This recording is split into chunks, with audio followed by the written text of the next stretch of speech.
Halo teman-teman, welcome to my channel.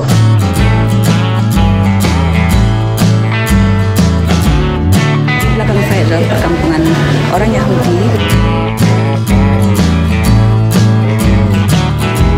dan di kota Girona di Spanyol. Kota ini adalah kota Girona di Catalonia di Spanyol. Salah satu keistimewaan kota ini karena pusat kotanya adalah kota tua yang pernah menjadi ghetto atau daerah pemukiman orang Yahudi terbesar di Eropa pada abad ke-12 hingga ke-15 sampai akhirnya mereka terusir pada tahun 1492. Kawasan ini dikenal dengan nama El Cal, adalah salah satu kawasan yang paling menarik di Girona dan paling banyak dikunjungi turis dari seluruh dunia. Dan kawasan yang pernah menjadi ghetto atau pemukiman orang Yahudi ini adalah eks-kawasan Yahudi yang paling terpelihara dengan baik di Eropa. Misalnya, orang masih bisa melihat jejak peninggalan orang Yahudi pada abad lampau.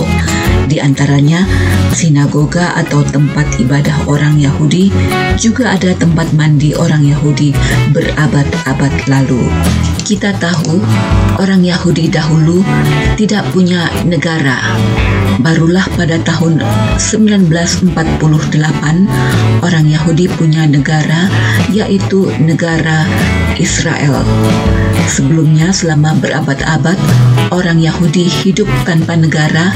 Mereka menyebar kemana-mana, termasuk ke kota Girona ini. Keturunan komunitas orang Yahudi yang pernah hidup di kota ini, sebagian besar terbunuh saat genosida atau pembunuhan massal terhadap orang Yahudi di sejumlah negara di Eropa yang dilakukan atas perintah Hitler, mantan pemimpin Jerman.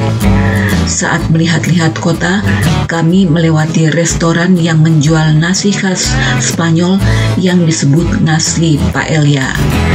Aroma nasi paella, nasi khas Spanyol di kawasan ini, membuat kami lapar dan memesan nasi paella dari satu restoran. Cuaca yang cerah membuat pengunjung restoran lebih memilih makan di teras restoran ketimbang di dalam ruangan.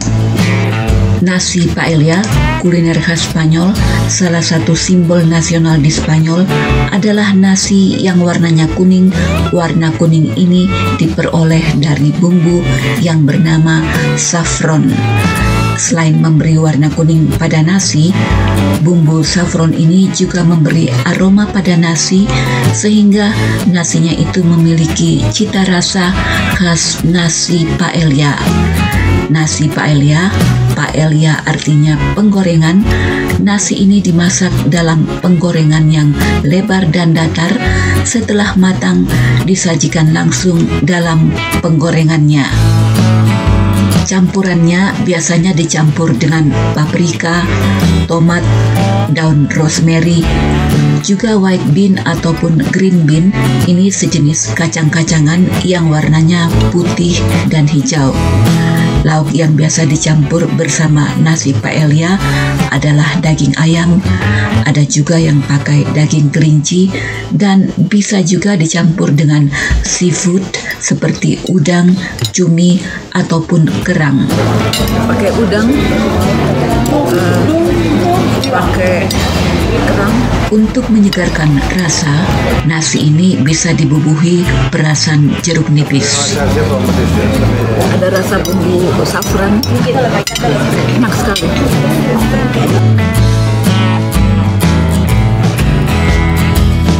Di sini kami memesan nasi paella campur seafood, pakai udang, cumi, dan kerang.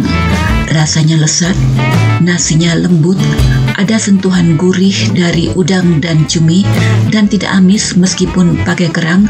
Aroma nasinya terasa wangi. Berbeda dengan nasi goreng yang matangnya karena digoreng, nasi paella ini matangnya karena dimasak bersama air kaldu. Jika dicampur daging ayam, maka ayamnya terlebih dahulu digoreng di penggorengan yang sama untuk memasak nasi paella. Kemudian dimasukkan parutan tomat, lalu paprika. Jika air tomat sudah menguap, dimasukkan air kaldu, bumbu saffron, juga jenis kacang-kacangan lainnya yang biasa dipakai untuk nasi paella. Untuk memberi aroma wangi, dimasukkan 1 tangkai daun rosemary. Kaldunya dibiarkan masak selama sekitar 30 menit atau lebih. Berasnya dimasukkan secara merata. Ketika kaldunya mengering, nasi di bagian bawah wajan menjadi matang karena kaldunya sudah terserap.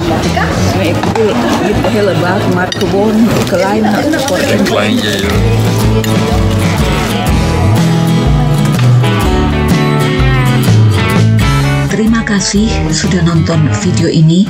Sampai jumpa di video selanjutnya.